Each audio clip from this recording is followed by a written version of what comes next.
একটা মহিলা 12টা বছর একটা মাছকে পালতো। মাছটিকে নিয়ে বিভিন্ন শো আয়োজন করত, বিভিন্ন শোতে খেলা দেখাতো। কিন্তু হঠাৎ একদিন এই মাছটি এই মহিলাটিকে নৃশংসভাবে জীবিত অবস্থায় চিবিয়ে চিবিয়ে সম্পূর্ণ প্রাণী মেরে খেয়ে ফেলে। তো কি হয়েছিল এই মাছটির সাথে? কেন এই মাছটি এই মহিলাকে জীবিত অবস্থায় টুকরো টুকরো করে খেয়ে নেয়? আজকে আমাদের এই ভিডিওতে সেই ভিডিও ফুটেজ সহকারে এবং এর কারণ আপনাদেরকে জানাবো, যে বিষয়ে জেনে আপনার অন্তরাত্মা কেঁপে উঠবে। চলুন শুরু করি। তো এই মহিলাটির নাম ছিল জেসিকা। জেসিকা নামক এই মেয়েটি সামুদ্রিক প্রাণীদের সঙ্গে থাকতে খুব ভালোবাসতো, আর সেই সমস্ত প্রাণীদের সঙ্গে সে তার প্রফেশনাল জীবনটাকেও কাটাতো। আপনাদের জানিয়ে রাখি, এই মেয়েটির বাবা একজন বায়োলজিস্ট ছিল। তার বাবার মাঝে মধ্যে বিভিন্ন প্রাণীর দরকার হতো, আর এই জেসিকা সেই প্রাণীগুলোকে সংগ্রহ করে তার বাবার ল্যাবে নিয়ে আসতো। আর এখান থেকে জেসিকার ইন্টারেস্ট প্রাণীদের উপর একটু বেশি হয়ে যায়। ধীরে ধীরে এই জেসিকা নামক মেয়েটির বয়স যত বাড়তে লাগলো, ততই সামুদ্রিক প্রাণীদের সঙ্গে সে বেশি বেশি সময় কাটাতে থাকতো। তবে জেসিকার মধ্যে একটি ক্ষমতা ছিল, সে যে কোনো ডলফিনকে খুব সহজেই তার পোষ মানিয়ে নিতে পারত।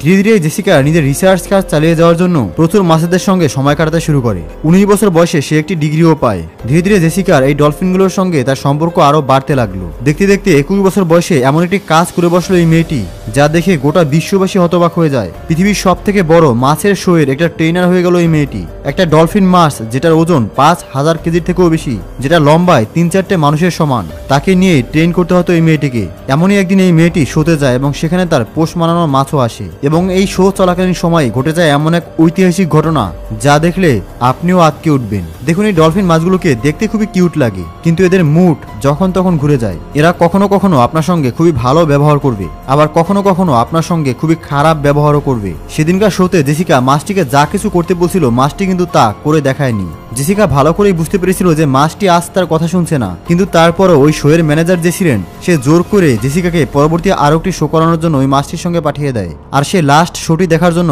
কয়েক লাখ দর্শক সেখানে জড়ো হয়ে গিয়েছিল। প্রথম সেই শোটি তো খুব ভালোই চলছিল, এবং প্রথম দিকে সেই মাছটি জেসিকার সমস্ত কথাও শুনছিল। আর এই শোটি দেখার জন্য জেসিকার নিজের মা এবং বাবাও এসেছিল। সবকিছু ঠিকভাবে চলতে চলতে সেই ঘটনাটি ঘটার সময়ও ঘনিয়ে এলো। জেসিকা তো প্রথমে ভাবছিল আজকে মাছটি আমার সমস্ত কথাই শুনছে, তাই মাছটিকে আমি এরপরে যা বলবো তাই সে করবে। কিন্তু এই ধারণাটি জেসিকার ভুল প্রমাণিত হলো।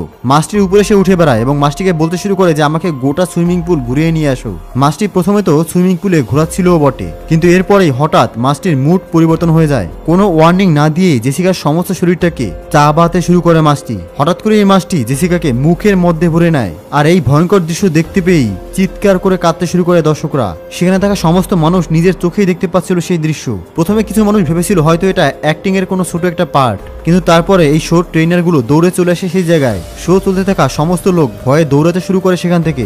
আর সেখানে যতগুলো ট্রেনার ছিল সবাই মাছটির মুখ থেকে জেসিকা নামক মেয়েটিকে ছাড়ানোর চেষ্টা করতে থাকে। সবাই সব ধরনের উপায় অবলম্বন করছিল জেসিকাকে বাঁচানোর জন্য, কিন্তু না, কেউ কিছুতেই সফল হচ্ছিল না। ওই মাছটি সেই সময় কারো কথাই শুনছিল না। মাছটিকে বড় বড় মাংসের পিস দেখানো হচ্ছিল, কিন্তু মাছটি সেই মাংস না খেয়ে জেসিকাকে চিবাতে লাগছিল। এরপর হঠাৎ করে সেখানকার দুটো ট্রেনার ডান্ডা মানে লাঠি নিয়ে পানিতে নামতে শুরু করে, যাতে জেসিকাকে পানি থেকে বাইরে বের করে বাঁচানো যায়। কিন্তু ততক্ষণে জেসিকাকে আরো জোর করে পানির নিচে নিয়ে যায় মাছটি। সেখানে নিয়ে গিয়েও ছাড় দেয়নি। পানির ট্যাঙ্কের দেয়ালে জোরে জোরে ধাক্কা মারছিল জেসিকাকে নিয়ে।